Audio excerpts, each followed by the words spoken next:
নমস্কার বন্ধুরা, এবার আমরা চলেছি জয়সলমীরে থর মরুভূমি দেখতে। উট সাফারি করব, জিপ সাফারি করব অনেক কিছু।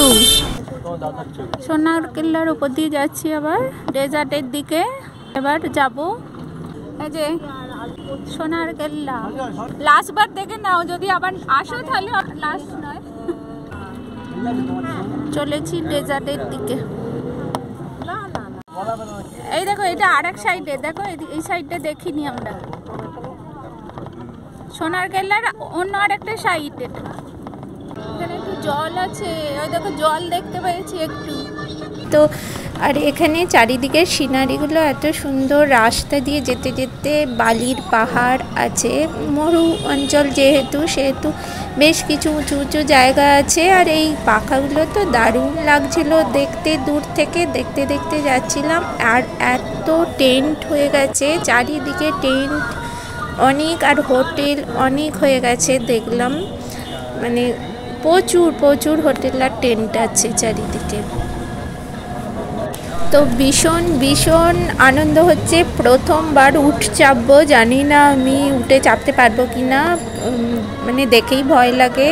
তো আমাদের বাস নিয়ে যাবে ওই রিসর্ট অবধি। রিসর্ট থেকে কিন্তু যে আমরা উট সাফারি করব বা জিপ সাফারি করব বা নিজেদের যে এন্টারটেনমেন্টের জন্য যেগুলো করব, নাচ গানের যে ব্যবস্থা করা হয়েছে সেগুলোর জন্য আমাদের থেকে আবার 600 টাকা করে নেওয়া হয়েছিল, মানে 600 টাকার মধ্যে। আর উট সাফারিটা এক্সট্রা অনেকটা করলে আরও 200 টাকা নিয়েছিল। আর জিপ সাফারিতে আরও এক্সট্রা 200 টাকা করে নিয়েছিল, মানে 600 প্লাস 200 প্লাস 200, এক একজনের 1000 টাকা করে আমাদের এখানে পড়েছিল পার হেড। যে মরুভূমির কাছে এরকম যেখানে উট সাফারি বা জিপ সাফারি করা হয়, অনেক টেন্ট করা আছে এরকম। আর এখানেই নাচ গানের ব্যবস্থা করাও হয়, রাত্রিবেলা থাকার ব্যবস্থাও আছে। সমস্ত কিছু যে যত দিনের জন্য বুকিং করবে সমস্তটাই করা যাবে।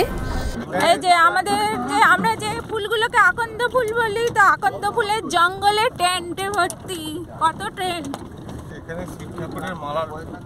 হ্যাঁ, এখানে সেই আকন্দ ফুল নিয়ে শিব পুজো করে কি জানি না, যদিও এখানে শিব থাকলে তার মাথাতে দিয়ে দিলেও হয়তো। হ্যাঁ,